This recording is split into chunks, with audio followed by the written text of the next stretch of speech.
ಈ ವಿಡಿಯೋದಲ್ಲಿ ಒಂದು ಗಮನಿಸ್ತಾ ಇದ್ದೀವಿ, ಅಷ್ಟು ಮೇಲಕ್ಕೆ 800 ಅಡಿ ಮೇಲಕ್ಕೆ ಹೋದ ಮೇಲೂ ಸಹ ಆ ಚಕ್ರಗಳಿದ್ದಾವಲ್ಲ, ವೀಲ್ಸ್, ಏರೋಪ್ಲೇನ್ನ ಚಕ್ರಗಳು, ಅವು ಇನ್ನೂ ಕೂಡ ನೇತಾಡ್ತಾನೆ ಇದ್ವು, ಹೊರಗಡೆನೇ ಇದ್ವು. ಯೂಶ್ವಲಿ ಟೇಕ್ ಆಫ್ ಆದ ತಕ್ಷಣವೇ ಫಸ್ಟ್ ಕೆಲಸ ಪೈಲಟ್ಗಳು ಮಾಡೋದು ಚಕ್ರಗಳನ್ನು ಮೇಲೆ ತಗೊಳ್ಳೋದು. ಯಾಕೆಂದರೆ ಅವು ಕೆಳಗಡೆಗಿದ್ದರೆ ಸ್ಪೀಡ್ ಕಟ್ ಮಾಡ್ತೇವೆ, ಗಾಳಿ ಈ ಕಡೆಗೆ ಬೀಸುತ್ತೆ ಜೋರಾಗಿ, ಇದು ಆಪೋಸಿಟಲ್ಲಿ ಹೋಗ್ತಿರೋದ್ರಿಂದ ಸ್ಪೀಡ್ನ ಕಂಟ್ರೋಲ್ ಮಾಡುತ್ತೆ. ಫ್ಲೈಟ್ ಇಳಿಯುವಾಗ ಬೇಗನೆ ಇಳಿಸ್ತಾರೆ ಚಕ್ರಗಳನ್ನು, ಯಾಕೆಂದರೆ ಚಕ್ರಗಳಿಗೆ ಗಾಳಿ ತಾಕಿ ಫ್ಲೈಟಿನ ಲ್ಯಾಂಡಿಂಗ್ ಸ್ಪೀಡನ್ನು ಕಡಿಮೆ ಮಾಡುತ್ತೆ ಅನ್ನೋ ಕಾರಣಕ್ಕೆ, ಡ್ರ್ಯಾಗ್ ಕಡಿಮೆ ಮಾಡುತ್ತೆ. ಆದರೆ ಮೇಲೆ ಹೋಗ್ಬೇಕಾದ್ರೆ ಟಕ್ ಅಂತ ಹೇಳ್ಕೊಳ್ಳಿ, 50 ಅಡಿ ಮೇಲಕ್ಕೆ ಹೋದ ತಕ್ಷಣ, ಭೂಮಿಯಿಂದ 50 ಅಡಿ ಮೇಲೆ ಹೋದ ತಕ್ಷಣವೇ ಅವುಗಳನ್ನ ಒಳಗಡೆಗೆ ಎಳ್ಕೊಂಡ್ಬಿಡ್ತಾರೆ. ಯಾವುದೇ ರೀತಿಯಾದಂತಹ ಅಪಾಯ ಆಗದೇ ಇರಲಿ, ಸ್ಪೀಡ್ ಕಡಿಮೆ ಆಗದೇ ಇರಲಿ ಅನ್ನೋ ಕಾರಣಕ್ಕೆ. ಇಲ್ಲಿ ಅದು ಹಾಗೆ ನೇತಾಡ್ತಾ ಇರೋದು ನಮಗೆ ಕಾಣಿಸ್ತಿದೆ, 700-800 ಅಡಿವರೆಗೂ ಕಾಣಿಸ್ತಾ ಇದೆ ವೀಲ್ಸು.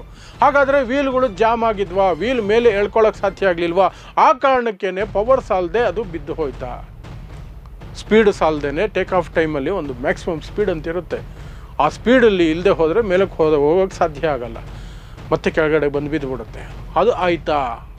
ಅದು ಗೊತ್ತಿಲ್ಲ, ಅದು ಒಂದು ಸಾಧ್ಯತೆ.